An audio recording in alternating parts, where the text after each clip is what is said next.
أسرفوا على أنفسهم لا تقنطوا من رحمة الله وبجاه ناصر الحق بالحق انصرني على جميع الأعداء نصر الذي قيل له إذ تقصنا أسوى قال أعوذ بالله وبجاه الهادي إلى صراطك المستقيم اهدني صراط الذين أنعمت عليهم من النبيين والصديقين والشهداء والصالحين وحسن أولئك رفيقا ذلك الفضل من الله وجاب يولون تبي أدرات الشيخ مولاي الكريم الحاج محمد الحول أكوريدي وكيودو إبا وين كاكافواني ogun tó bá yín wọlé níyì lọ́lá lápọ́nlé ọlá bàbá wa gbà lókè odò ọlọ́run níjó wọlé dè yín anakratu ba'da al-ma'rifa ọlọ́run ò ní jẹ́ ká yóò lẹ́kùn ẹ̀ bá yín inú iṣẹ́ táfà fi jíṣẹ́ yẹn rí òun náà ní kí irinna rẹ̀ kó máa ṣiṣẹ́ 247 al-umyu ba'da al-basar kéèyàn jẹ́ alárùn ojú kìí sọ àrùn àgbàlagbà ó lè kọ lọmọdé ńgbà míì náà gbogbo tí máa bá ìjà àfa àjẹmọ́yàn lára ọlọ́run níjó tọ́ sí yín mo fi kíkí bàbá wa lókè odò mo fi kí gbogbo àwa àfa níkàlẹ̀ níbi tí bàbá wa àfa mi ọ̀rẹ́ mi Alhaji Muhammadu Bashir ibi tí wọ́n ti gbé ibẹ̀ lèmi náà ó ti gbé kó bá lè yá afáwa Sharafuddin afáwa Muhammadu Jami afáwa tí mo bá gbòǹgbò lẹ́nu wọn ẹ̀ ní sọ̀rọ̀ bọ́ afáwa kéwúlérè ọlọ́run wọlé alùbáríkà ní Muhammad alẹ́kùn orí òní ọlọ́mọṣàbá wa ṣe afáwa Ahmad mo wá kí alfáà mi ọ̀rẹ́ mi Alhaji Muhammadu Bashir alimana wiyata wali insiya afawa ń júwe nǹkan kan lẹ́ẹ̀kan pé ẹ̀yin ni nọ́mbà 1 rédíò ìjọra ẹnìkan wá ń kọ̀rẹ́ẹ̀tì àfa níbí pé ìjọra nìkan kọ́ àfáàwà Muhammadu Bashir ti kọjá pé rédíò ọba òjọra nìkan ọlá bàbá lókè odò pẹ̀lú ògùn ọlọ́run gbogbo ilé ẹ̀ bá ti ń sọ yóò mọ̀ gba wíwí mo kí gbogbo àwọn àfa pátá tá a wà lọ́wọ́ wájú ọlọ́run ní fi wálẹ̀ mo kí gbogbo àwa jama lọ́kùnrin lóbìnrin àfáàwà Al-Bayani ó dùn mí púpọ̀ ń pé wọn ò tètè ráyè sámọ yín lọ́wọ́ ṣáájú ìsín yìí sì ti ń gbìyànjú kí n sá àmọ́ gbogbo nǹkan láyé bí yẹn bá fẹ́ múyàn lẹ́rú ẹni tó bá jẹ́ alápọ̀nlé èèyàn ń tẹ́lẹ̀ fi mú lẹ́rú náà ní kẹ́ ṣàpọ́nlé rẹ̀ kò ní mọ bí ó ti ṣe ṣe má. àwọn ọ̀jọ̀gbọ́n àfa wọn ní al-adab la yuba'u wala yushtara bal huwa tabi'un fi qalbi kulli muwaddabi wa laysa al-faqiru man faqada az-zahaba walakin al-faqir man faqada al-adab man faqada al-akhlaq wal adaba. ẹ̀kọ́ tí Ọlọ́run fi sí àfa wa Al-Bayani lára àti farabalẹ̀ máa ṣàpọ́nlé mi rò bóyá mo gbọ́ programu yẹn rárá tí kì í bá ṣe jẹ ẹ̀ta bàbá ṣe wá ń sọ fún wa tẹ́sí mi ẹ má gbàgbé o ẹ má gbàgbé o ẹ̀rù nǹkan méjì wá bà mí gbogbo ẹni tó bá ti kó nǹkan jọba ẹ̀ rí ó yẹ kẹ́rù máa bà á ń pé bóò la ṣe ní ṣe tá à ní ṣèmí ma wàhálà èmi jẹ́ ní tí máa ná owó sí program tí wọ́n sì ń ná nítorí nǹkan kan afáà Bashir sọ kankan lẹ́ẹ̀kan pé ẹ má sọ pé gbèsè wà nílẹ̀ o gángan o ẹ bá pẹ́ bá ṣe ń torí tọ́lọ́hún ẹ̀ rí ibi tí mo fẹ́ fi àdúrà mi lé lórí náà ni pé ẹgbà ń tàfà sọ ni gbogbo owó tí yóò bá lálùbáyé kan gbà mí kì í sábà wá lójú àgbo wàláì mò ń rẹ́rìn-ín ọ̀rọ̀ tàfà sọ bí mo ti jòkó nítorí mo ti dá nǹkan kan tí e pé ní owó tí mo ti ẹ̀ fi dálẹ̀ ẹ̀rú ń bà mí pé ṣé mo lè rí ×2 rẹ̀ àmọ́ wọn ò rí lójú àgbo àmọ́ Ọlọ́run padà san fún mi ọba tí máa san fẹ́ dá Ọlọ́run kó bá san fún yín gbogbo wa pẹ̀lú bá a ti ṣe wà alladhina yasquna Allaha qiyaman wa qu'udan وعلى جنوبهم ويتفكرون في خلق السماوات والأرض ربنا ما خلقت هذا باطلا سبحانك فقنا عذاب النار سبحان الله والحمد لله ولا إله إلا الله الله أكبر والله أكبر ولا حول ولا قوة إلا بالله العلي العظيم. Àfáà Muhammadu Bashir ti ṣàdúrà bẹ̀rẹ̀ ntí wọn nákàlí tán fún wa nínú làákè padà àwọn ṣáájú ká tó ké bàbá wa àgbà lókè odò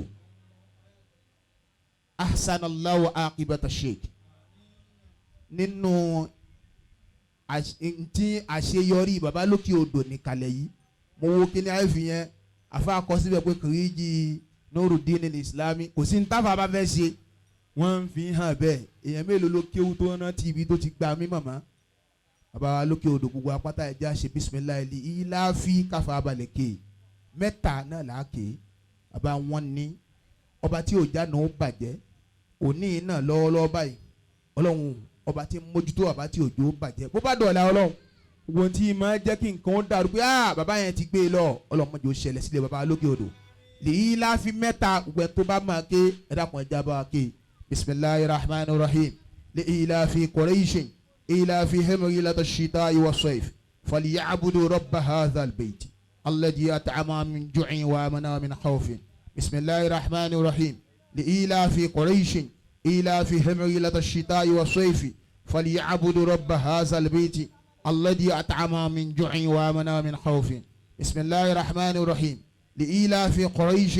إلافهم ليلة الشتاء والصيف فليعبدوا رب هذا البيت alladhi at'ama min ju'in wa amana min khawfin.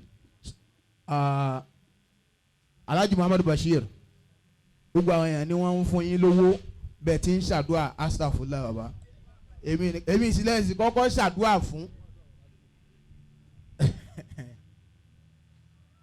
èmi lẹ kọ́kọ́ ṣe àdúrà fún àmọ́ mo wá ń retí pé kó máa já sí pé ní àwọn kan tí wọ́n lówó jù mí lọ tí wọ́n yára náwó wọ́n ṣáájú náwó owó tẹ̀mí fẹ́ fún yín yàtọ̀ sí táwọn èèyàn ń fún yín gbogbo àwọn èèyàn ń fún yín lówó bàbá kan mo rí tán fún yín 1000 mò ń sọ gbogbo ọmọ ṣe ń fún yín ẹ̀mí mi ní dọ́dọ̀ àwọn àfà nọ́mbà 1 ẹ máa fi sínú rẹ́kọ̀dù yín ẹni tó kọ́ fún yín ní 1000 naira lọ́dọ̀ àwọn àfà owó àdúrà bẹ̀rẹ̀ yìí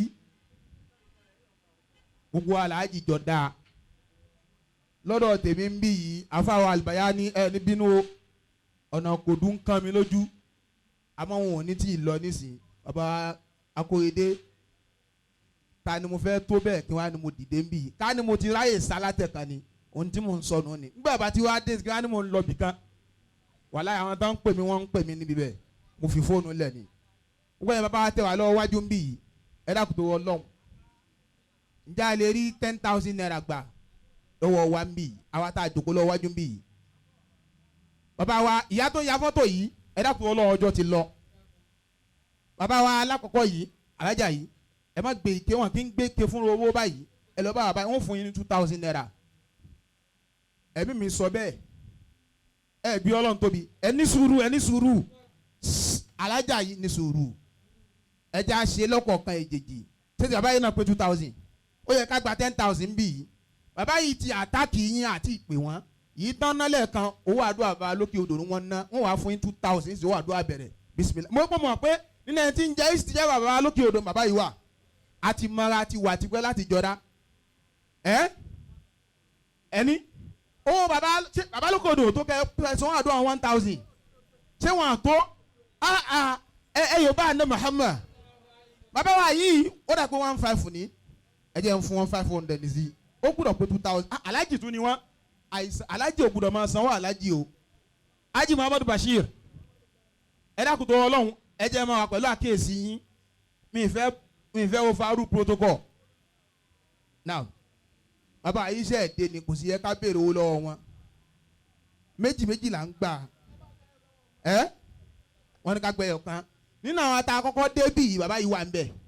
èmi ò mọ bí wọ́n ti jẹ́ sí àlùbáyá ní mo bá wọn bì ní sẹ́yìn fún wa ní kankan sí àfa wa Abdulhafiz ẹni ẹgbàá 2,000 owó ìgbùdọ̀ ń bọ̀ wá àfa owó àdúrà bẹ̀rẹ̀ ó pè wá àfa wa ná a ti ṣàdúrà bàbá lókè odò àánà ń jẹ àlùbáyàkà gbogbo èmi tí mo dúró yìí ẹni tí ó ní òwò lọlé kí ọ bàbá Ajínbà ń sọ fún mi pé níjọra ẹni pé èèyàn dá lé kí ó lẹ̀ láyé ìgbà tí ibi tán gbé sẹ́ńtà sí nísìn mo gbọ́ ìtàn ní dáadáa níbi táwọn sọ táyà wà náà ní bàbá kan wà omi máa wà ń bẹ̀ wọ́n máa gun omi kọjá bẹ̀ ni wọ́n ní yóò táwọn kan kọ bàbá pé àáfàá lọ ní ṣiṣẹ́ ń bì létí omi ń bí wọ́n náà wà ń bẹ̀ yẹn àbò jẹ́ ni mú 1000 sí i owó bàbá lókè odò káwọ́ àtọ̀ jẹ́mi náà fi tèmi náà sí i àwọn kan wò mí lẹ́ẹ̀kan pé mo yọ owó lápò ni wọn ò fi tèmi sí i àwọn ìyá wa dáadáa obìnrin máa ń náwó bẹ́ẹ̀ bá ti gba pọ́ọ̀sì wọn wọ́n máa wá ìyá àfà ẹ̀yin lẹ́ kọ̀ọ̀kan náà ká mọ̀ ń tágbà lọ́dọ̀ àwọn tó kù ntẹ́yìn bá ti ná ní ó ju èfún wa ẹ dákun tó Ọlọ́run àdúrà wa ti gbà àbí kò gbà pẹ̀lú ògùn Ọlọ́run àgbàtúngbà lọ́lọ́run ó ṣe é ìyá wa fi 1000 bẹ̀rẹ̀ èmi ò sí mi ìmọ̀ tí ń gbowó àfa àbàṣe òun náà mo bá ti ń gbowó lọ́wọ́ obìnrin pẹ̀lú ògùn Ọlọ́run ẹ̀ ní náwó màmá sọ lẹ́ẹ̀kan wọ́n ní ẹ̀ tí ì ṣe tán àwọn àṣọgbà ẹ̀ bá kékun lọ́la fún ya ìṣẹ̀lẹ̀ ẹbẹ̀ ò ní bá yín báyìí ìṣẹ́yìn ti ń sojú yín